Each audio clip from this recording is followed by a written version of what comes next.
Começa agora na Vibe Mundial, programa Café com Sexologia. Falando sobre sexualidade, saúde mental e relacionamentos de casais. Apresentação do psicólogo e sexólogo Oswaldo Rodrigues. Olá, pessoas! Eu quero sempre dar as boas-vindas a vocês, mas olha, temos coisas importantes para falar hoje, não são coisas exatamente bonitas. Temos essa oportunidade de estar aqui com vocês, especialmente num sábado à tarde, numa semana que nós tivemos notícias que foram difíceis para os humanos, para os relacionamentos, em especial para as mulheres, difíceis porque esse é o nosso assunto de hoje. Nós homens temos um controle social e eu quero discutir isso com vocês. Porque afinal de contas, num país onde alguém está sendo processado por ter tido relações sexuais com uma menina de 12 anos, de repente um juiz acha que não, foi de comum acordo. De acordo com a lei, não. De acordo com a lei, é estupro. Estupro de vulnerável. E aí eu quero começar a conversar com vocês para entendermos assim, como é que isso acontece no Brasil, na América Latina, porque toda a América Latina tem alguma coisa de semelhante socialmente, culturalmente. Quando nós falamos de patriarcalismo, patriarcado, e normalmente nós temos mulheres falando assim, isso faz uma coisa complicada, porque muitas mulheres são... se apontam para as mulheres dizendo, é mulher reclamando. Um amigo mexicano olhou para mim, ouviu umas discussões que já trouxemos aqui para o Café com Sexologia, e ele disse, precisamos de você falando do assunto, porque normalmente são mulheres falando, não são homens falando. Mas por que eu falaria do assunto? Porque isso tem a ver com saúde mental, tem a ver com saúde social, tem a ver com saúde sexual. Inclusive, no finalzinho eu quero apontar para vocês como é que isso também se envolve com problemas sexuais masculinos. Olha só, nós vamos chegar lá. Então, assim, se eu pensar aqui com vocês, como é que é isso de um chamado patriarcado? Bom, isso significa que nós temos alguns mecanismos, e são mecanismos muito complicados, muito imbricados, muito cheios de situações, nuances, e isso faz com que muita gente nem perceba isso como sendo algo negativo. Nós temos situações que são culturais, religiosas, jurídicas. Eu acabei de citar uma condição jurídica, onde de repente o juiz achou assim, não, nossa, eles estão num relacionamento afetivo. Vocês sabem que no nosso país, no Brasil, alguém com menos de 14 anos não pode se casar? Mas tem algumas vírgulas aí, né? Porque de repente, com a anuência dos pais, um documento, não sei das quantas, o juiz assina que pode haver o casamento. De novo, nós estamos falando que existem circunstâncias institucionais. Por exemplo, até mesmo na justiça, que não usa a lei que está escrita. Então nós estamos falando que existem questões que são do indivíduo e questões que são institucionais. E o nosso mundo, nossa cultura, todas as culturas, tem uma série de instituições. Uma delas é a família, outra é a religião, outra é a justiça, outra... Bom, existem muitos, uma pluralidade. Também tenho que pensar que estão envolvidas questões aí que são econômicas, às vezes até simbólicas. Econômica. Puxa, na nossa cultura ainda é uma discussão complicada, onde nós vamos ver que numa mesma circunstância de trabalho, uma mulher ganha menos do que um homem. Mas ganha menos, faz menos dinheiro, faz menos e trabalha do mesmo jeito. Quer complicar a situação? Os ambientes de trabalho, historicamente, eles foram moldados para homens, para pessoas que têm corpos masculinos. O que é que significa isso? Um exemplo que parece ser simples e, no entanto, não é. Nos locais onde existe ar-condicionado, o ar-condicionado ele está mais frio para os homens abaixo dos 60 anos.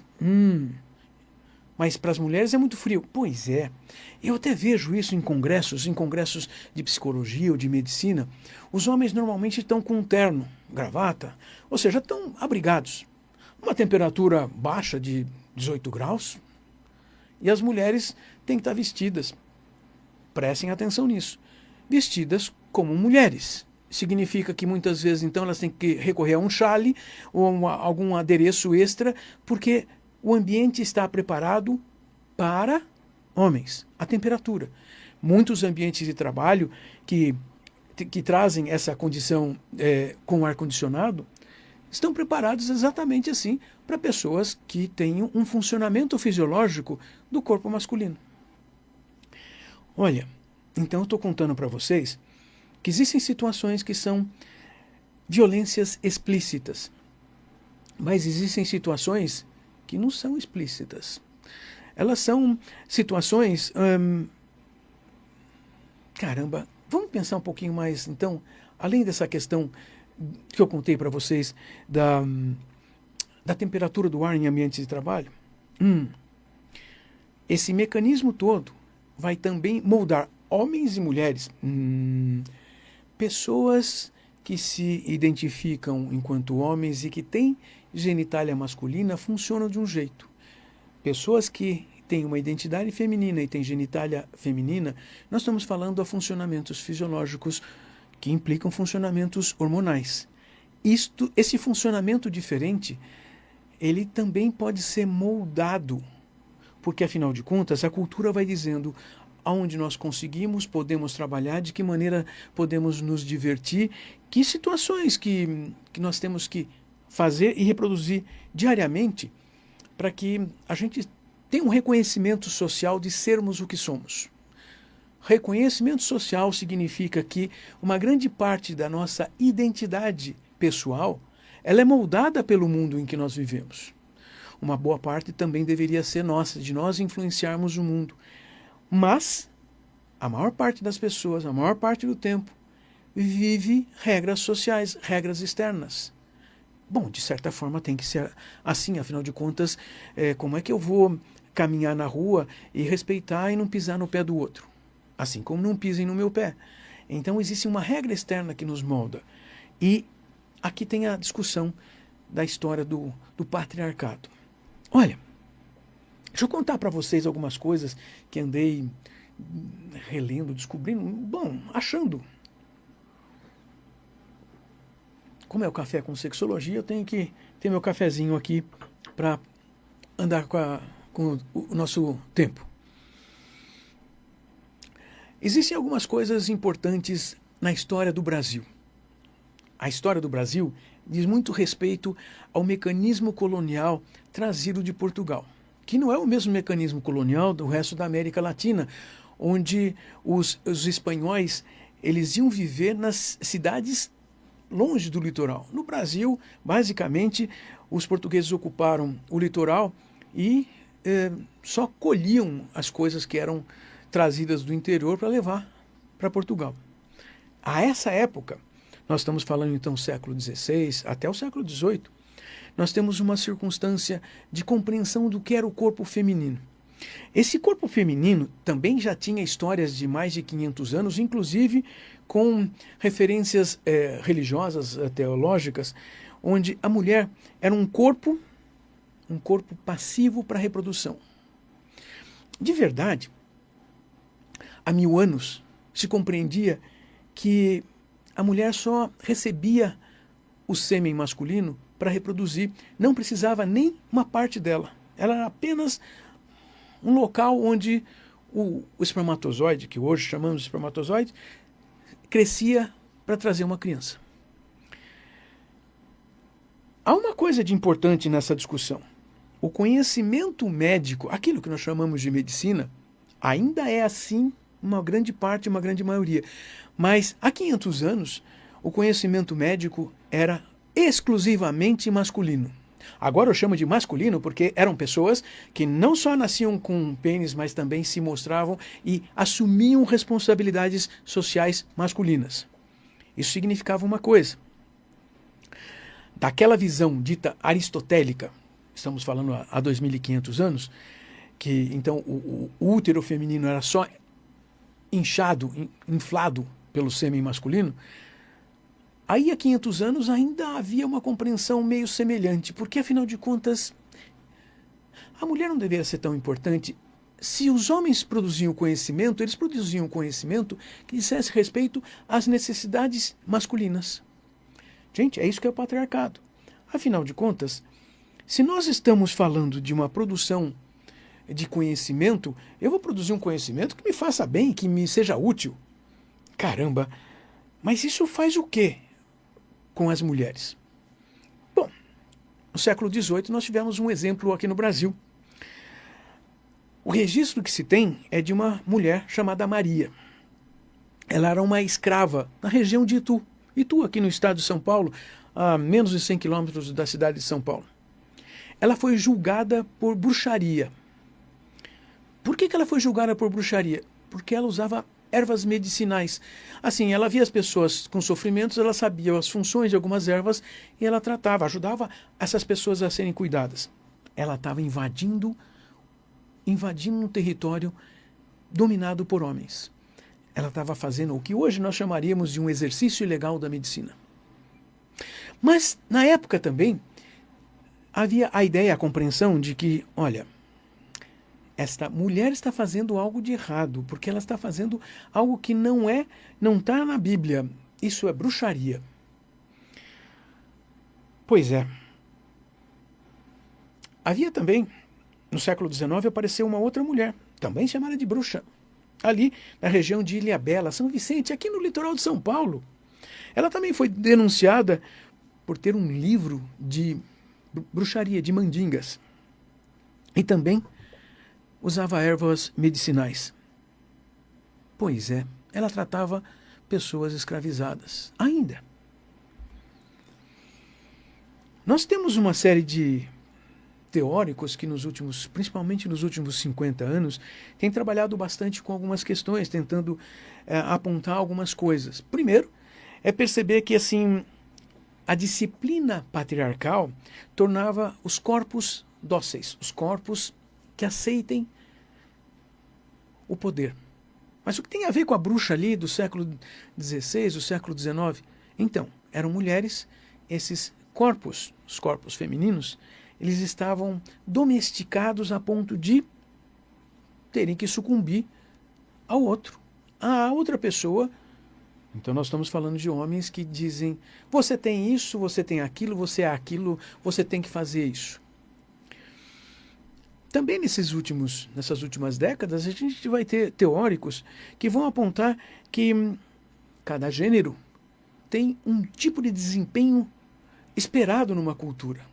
Nas últimas 2 décadas, essa discussão de gênero tem sido muito importante e, na verdade, em alguns momentos foi terrível com o pensar que existia uma ideologia de gênero onde alguém, um grupo queria impor ao resto do mundo uma ideia de que essas pessoas deveriam ser de um jeito ou de outro, quando, na verdade, a ideologia de gênero é uma ideologia que nós vivemos há milênios, dizendo que nós só somos homens ou só somos mulheres.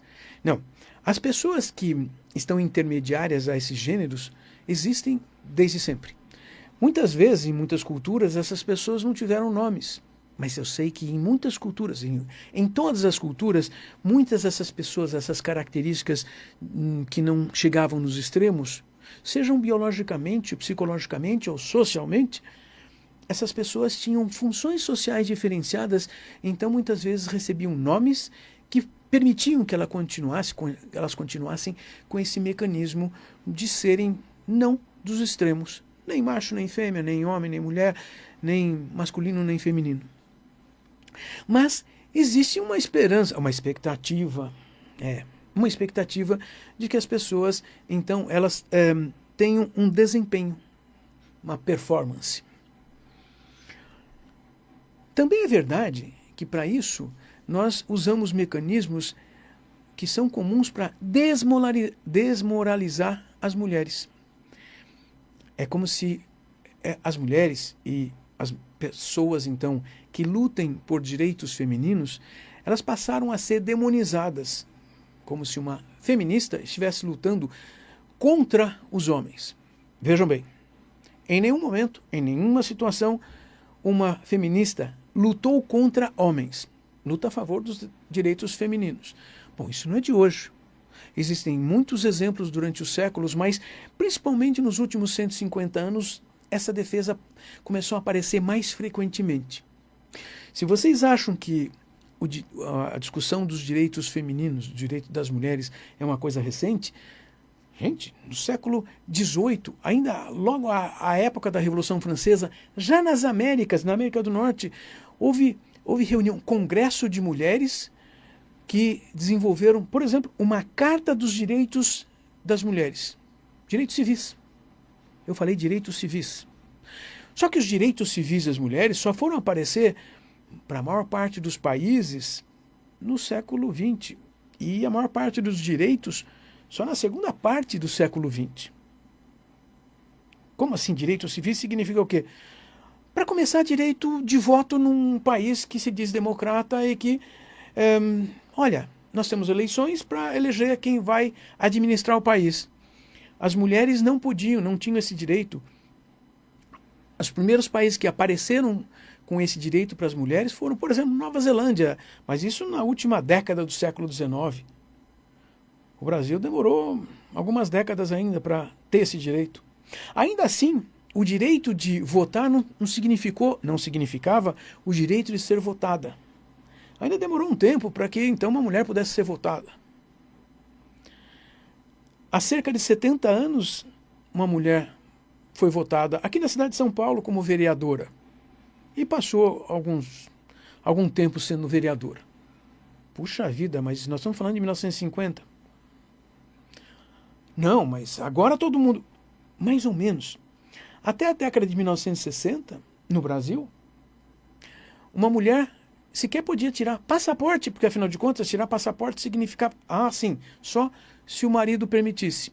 E no passaporte dela tinha o nome do marido, porque ela só poderia viajar com a anuência do marido.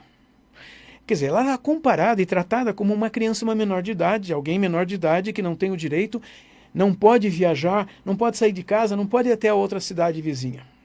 Nós estamos falando de como os relacionamentos humanos sempre foram organizados a partir de algumas regras, alguns regramentos. E foi só a partir da década de 1960 que essas questões mais feministas apareceram com maior frequência. E torno a dizer, elas não estavam lidando, brigando contra os homens. Mas espera aí, se sou eu e minha esposa, se ela tem os mesmos direitos que eu perdi direitos. Por quê? Porque anteriormente eu tinha mais direitos. Quais direitos?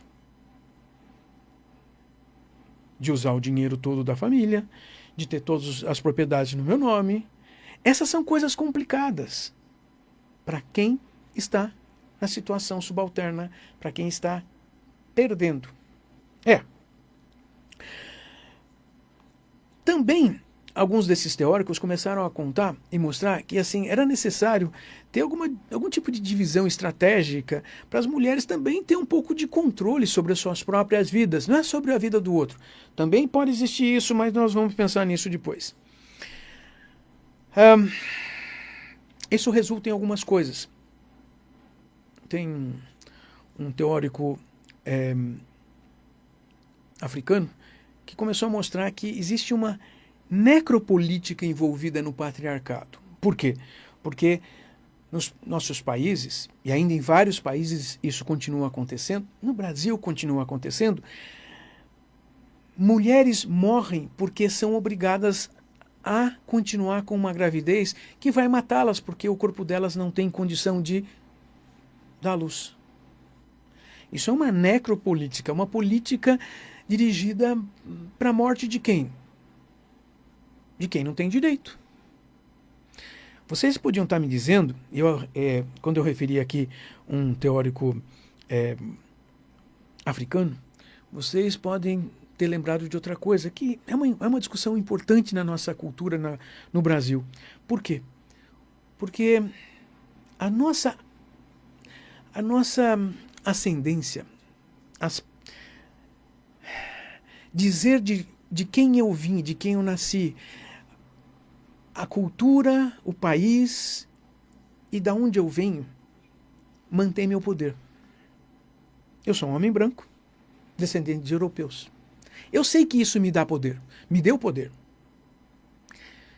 E as pessoas que nasceram de escravos, que assim, um escravo foi... mas os escravos foram libertos. Foram colocados na rua sem um centavo no bolso. Agora ele pode trabalhar.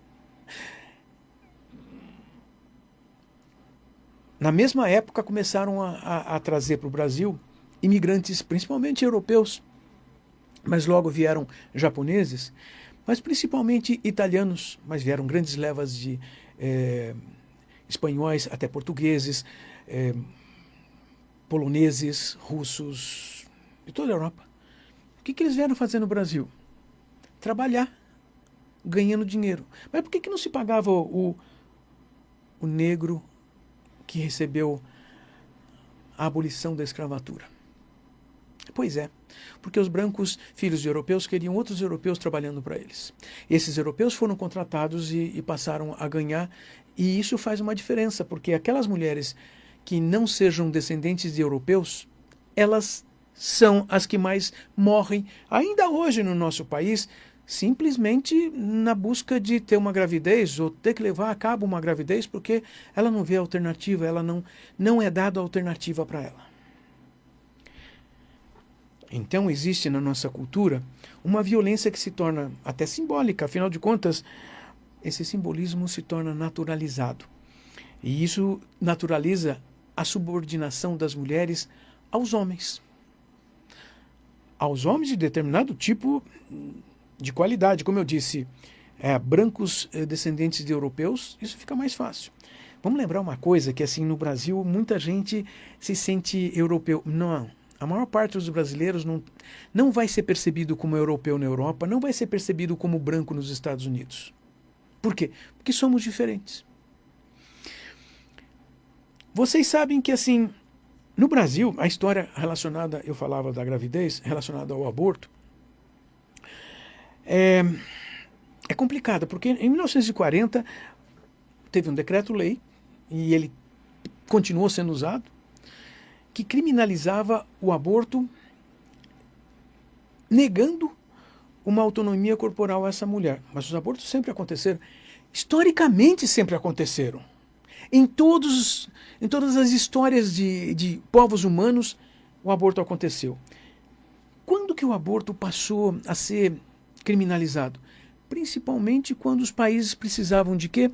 Mais pessoas para repor aquelas pessoas mortas em guerras. 1940 já começa a dizer para vocês que nós tínhamos uma circunstância na Europa que matou muita gente. Mas no Brasil também? No Brasil não teve, mas no Brasil precisava de mão de obra, que não estava vindo mais da Europa. Ainda durante um período veio do Japão, por exemplo, vieram um pouquinho da China, os chineses só vieram na década de 80, 90. Mas qual é o problema de um aborto ser criminoso? Ou seja, não pode abortar, é crime. Continua tendo aborto. Mas como é que as pessoas têm essas circunstâncias de aborto? São clandestinos, tentando fazer de qualquer forma. Qualquer forma significa: eu vou tomar aquele remédio, vou tomar aquela erva, vou cutucar com o arame da cerca ali do quintal. E a quantidade de mortes de mulheres que tentam deixar uma gravidez é extremamente alta. Mas vou contar para vocês que a quantidade de mulheres que continuam morrendo tentando continuar com uma gravidez porque ela não tem nem acesso ao posto de saúde, não tem acesso ao médico para saber e ter o cuidado de levar a cabo uma gravidez sem problemas, ainda temos mais mulheres morrendo tentando ter filhos. Por quê? Porque a mulher não recebe tanta atenção de saúde como o homem recebe. Não, mas as mulheres vão ao ginecologista todos os anos, os homens não vão. Também é verdade, para a classe média alta. Nós estamos falando que, de toda maneira, já lá em 1940, aqui no Brasil, o Estado assumiu uma questão importante. Assumiu o controle dos corpos. Vocês estão ouvindo isso, mas aqui daqui a pouco a gente vai, eu não sei se melhorar não. Bom, vamos continuar com uma discussão importante que diz respeito a como é que a nossa cultura, nosso país, o Brasil, andou tendo controle sobre o corpo das mulheres de uma maneira complicada. Quando eu falava de um aborto que foi criminalizado em 1940, ainda assim, a própria lei dizia, olha, se essa mulher foi estuprada, se essa mulher tem um feto sem cérebro, ou essa mulher pode morrer, a gente pode fazer um aborto. Isso continua sendo legal. Legal significa de lei. É direito dessa mulher poder fazer isso. Mas preciso contar para você que você que está nos assistindo na Rádio Vibe Mundial, no Café com Sexologia, no Instagram, ou vai assistir no YouTube do Impassex, você pode também assistir nos streamings de áudio. Procura a gente lá, estão todos os programas lá. Mas até 2005, o estuprador, ele escapava do castigo, escapava da penalidade, de ser preso, se ele se casasse com a mulher. Mas e se ela não quiser casar? Não havia essa discussão. Na verdade, 100 anos antes, 150 anos antes, era muito pior. Até 1830, o marido poderia matar uma esposa se ela tivesse tido o caso com qualquer outra pessoa. Ele podia, estava e constava da lei. Isso é complicado. Veja, se nós pensarmos assim nos outros países, o aborto no Uruguai é permitido desde 2012. Na Colômbia, ele foi despenalizado até a semana 24, a partir de 2022. Na Nicarágua, é proibido totalmente, de qualquer forma. Existe um controle reprodutivo absoluto. Mas o controle é feito só sobre situações assim? Claro que não, gente. É essa questão que eu estou trazendo para discussão. O controle sobre o corpo da mulher, ele acontece de diversas formas. Sempre. A roupa que ela deve vestir, se ela pode sair ou deixar de sair, tipo de amizades. Não existem mais casais assim. Existem. E em muitos nichos religiosos, essa condição não é que só continua acontecendo, ela é desejada que seja dessa maneira. E as perguntas, as frases, as formas de falar, que são invasivas e que no final das contas, assim, olha, tem uma violência, mas estamos numa situação social. Vamos dizer que todo mundo adulto, todo mundo tranquilo, quer dizer, são pessoas assim que, olha, podem falar de qualquer coisa. Alguém vira para uma mulher e pode dizer assim, você faz sexo em grupo? Não, mas ele está querendo saber. Sim, está querendo saber, mas já se propondo alguma coisa.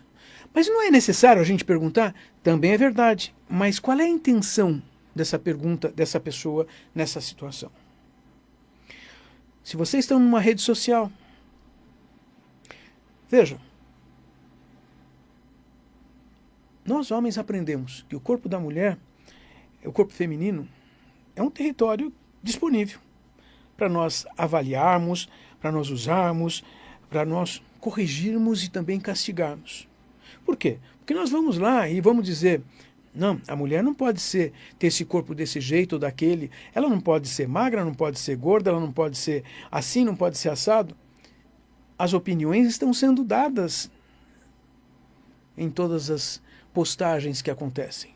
Então acontece com frequência essa forma de violência. Mas não é a opinião da pessoa? A minha opinião vai até onde eu não esteja invadindo a vida da outra pessoa. Eu não esteja causando mal para outra pessoa. Não, mas a pessoa não se sentiu mal com o que eu falei. Ela não se sentiu ou ela nem disse que não se sentiu porque ela não se sente na qualidade, na capacidade ou no direito de dizer que não gostou.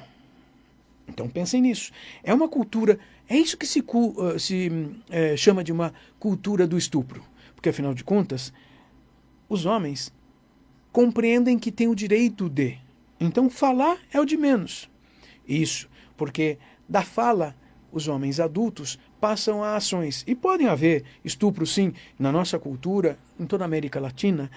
Não é incomum termos crianças, inclusive crianças abaixo de 10 anos, serem estupradas, engravidarem e terem a negação para fazerem um aborto.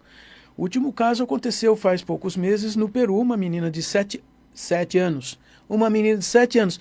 Pois é, ela engravidou. Mas pode? Acontece. Ela foi obrigada a dar à luz.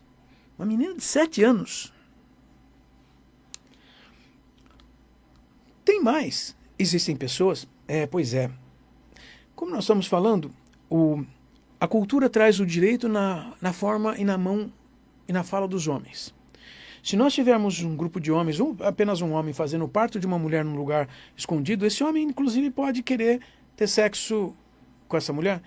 Algum tipo de atividade sexual? Pode. Acontece? Acontece. Não, mas ela está apagada, anestesiada. Acontece. Olha só.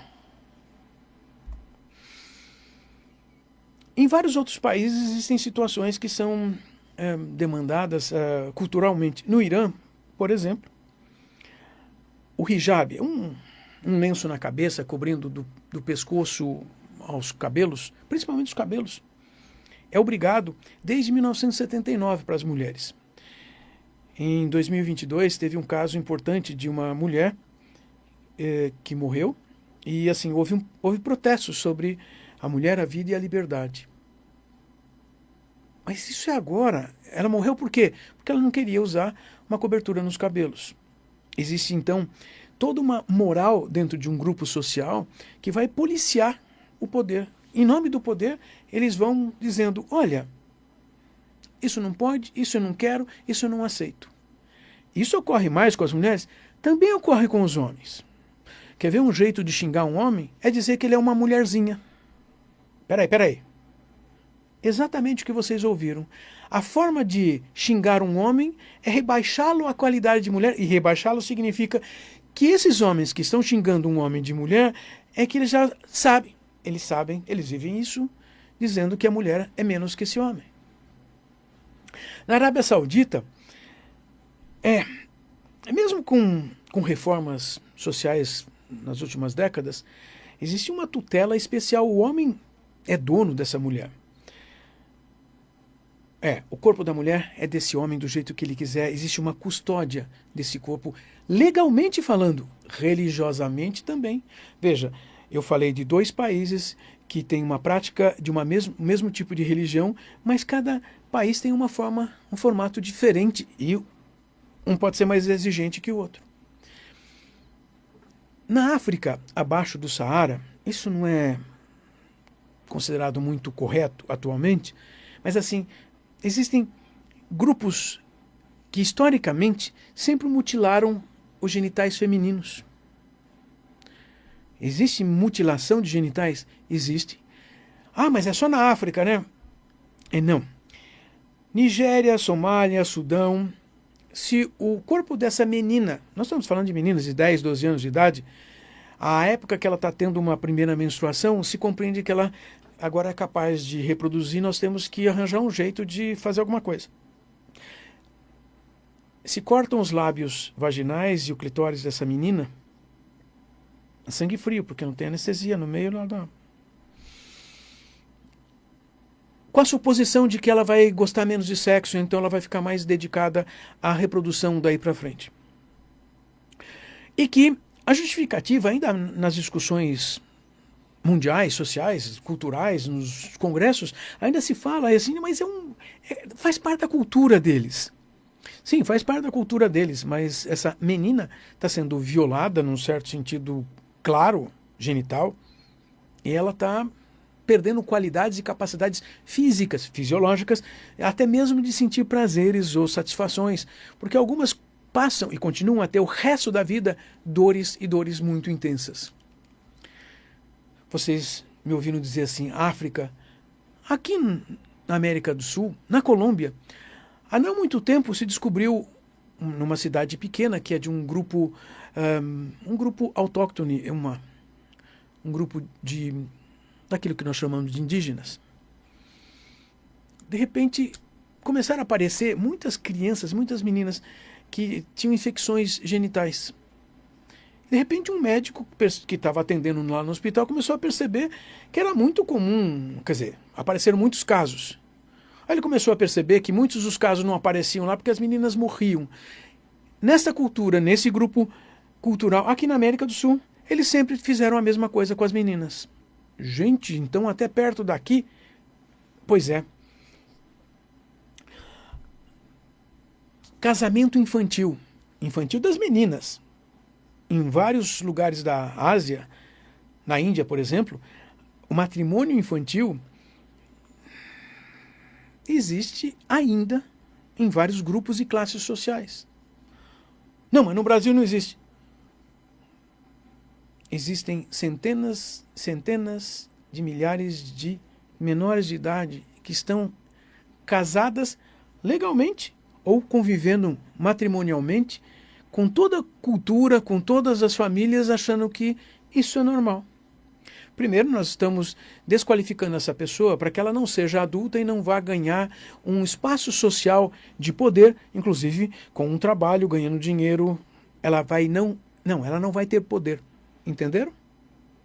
Nós estamos tirando a possibilidade dessa menina também de ser uma adulta com o poder de decidir o que ela queira.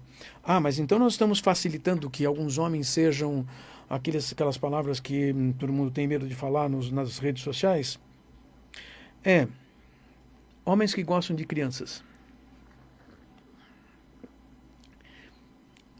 Historicamente na China, até o começo do século XX, muitas mulheres eram obrigadas a enfaixar os pés para que eles continuassem pequenos, como de crianças, pequenos pés, para usar sapatinhos pequenos.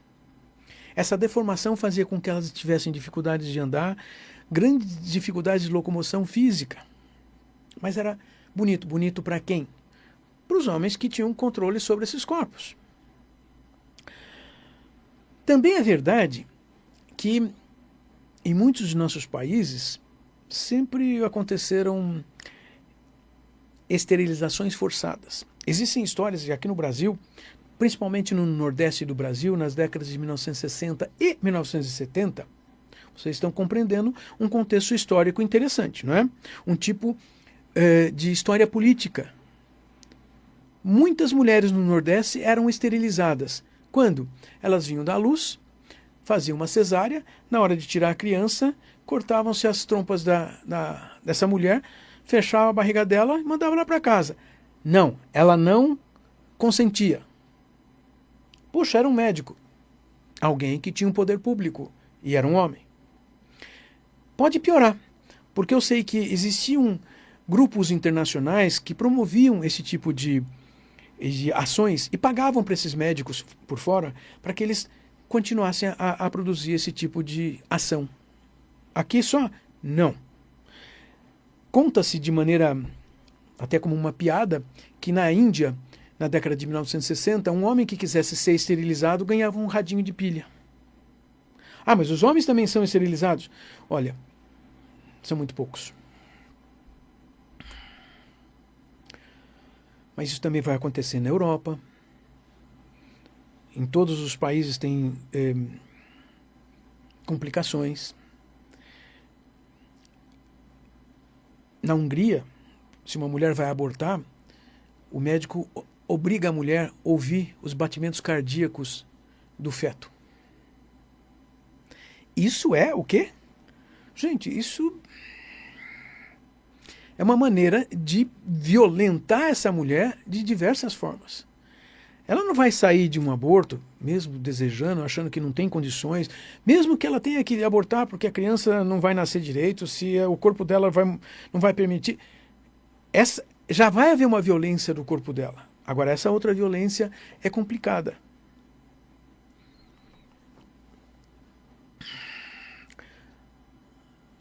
E na Itália? Ainda em 70% das regiões italianas, nós temos uma objeção de consciência. O que significa? Não. Não pode. Olha só, você vai abortar. Isso é pecado. O argumento social e cultural para dizer algumas circunstâncias complicadas.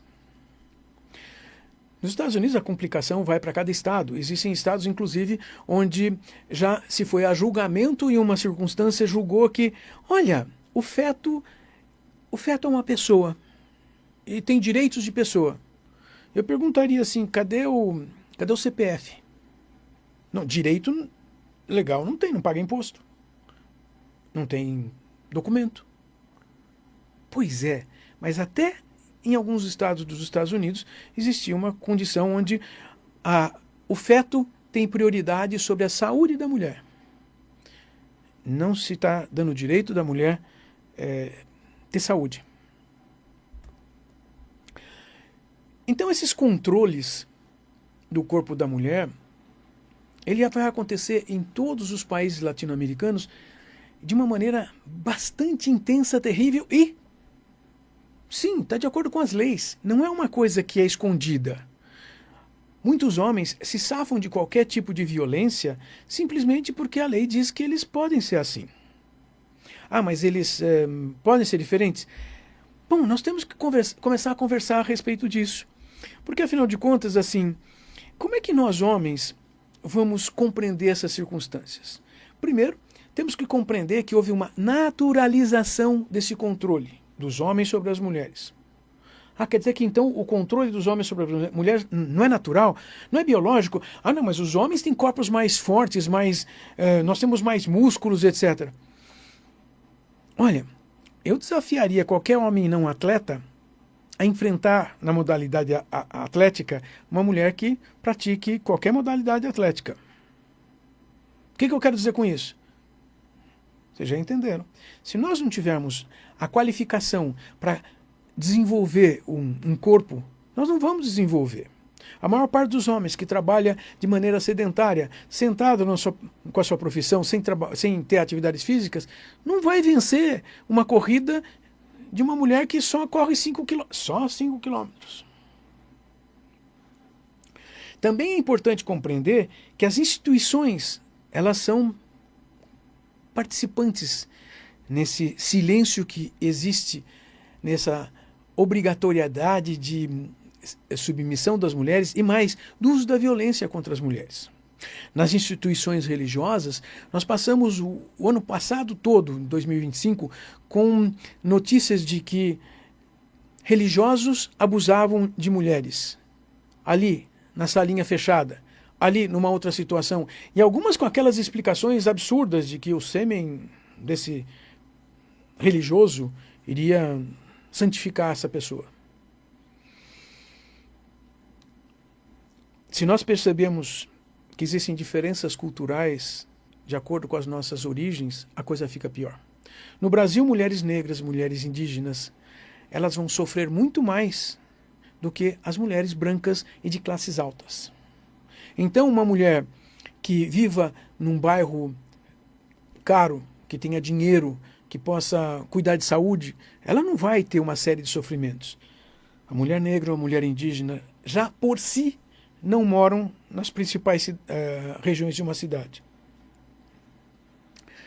Eu vou incluir aí migrantes e imigrantes. Por quê?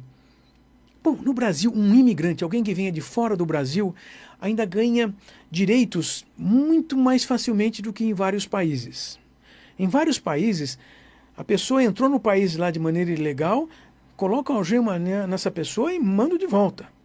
O Brasil recebe muitos migrantes que simplesmente atravessam a fronteira para serem tratados num hospital público brasileiro de graça. Ah, mas nós deixamos? Eu acho que a gente tem um pouquinho de dizer que assim, essa pessoa também é gente.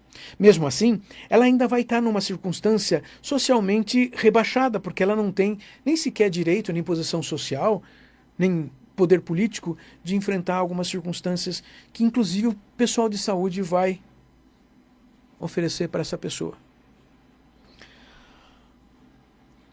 Então, vamos pensar. Você, homem que está me ouvindo, você, mulher que está me ouvindo, nós temos como auxiliar de alguma maneira, para que essas coisas não sejam tão assim? Temos sim.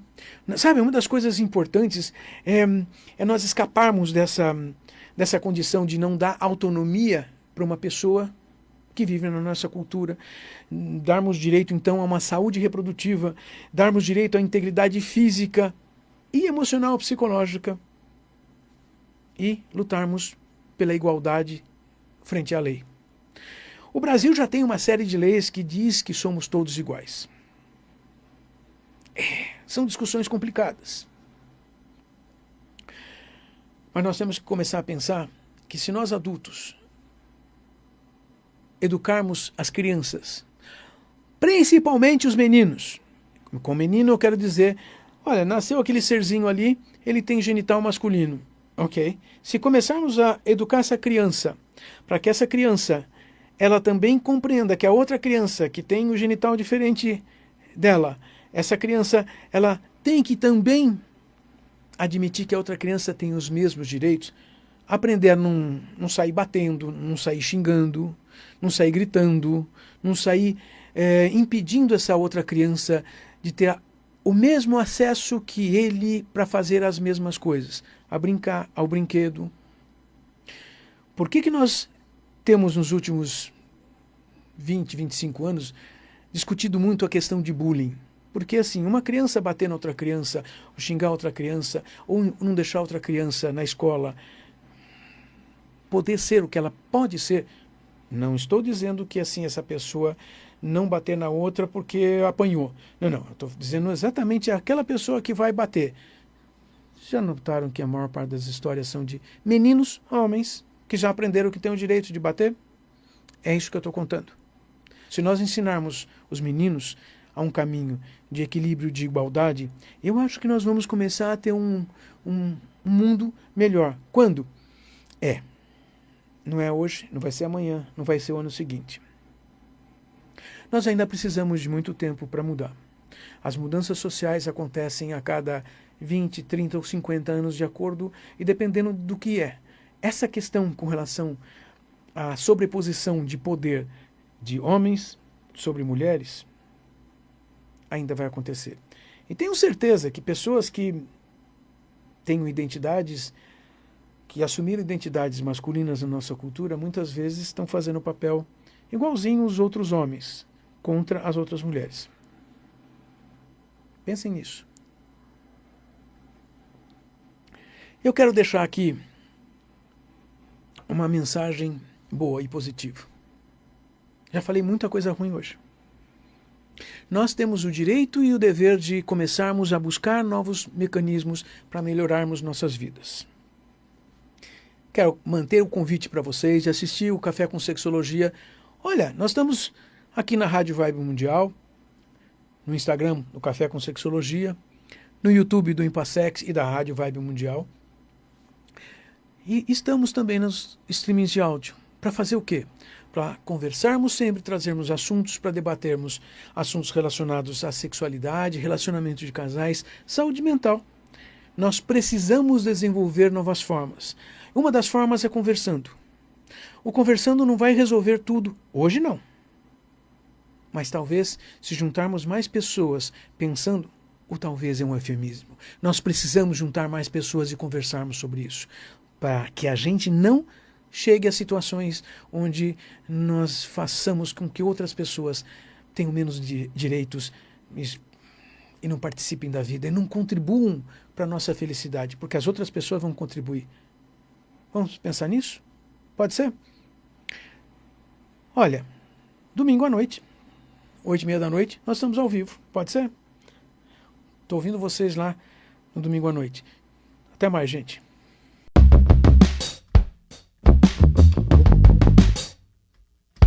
Você ouviu o programa Café com Sexologia com o psicólogo e sexólogo Oswaldo Rodrigues. Todos os domingos, ao vivo, às 8h30 da noite.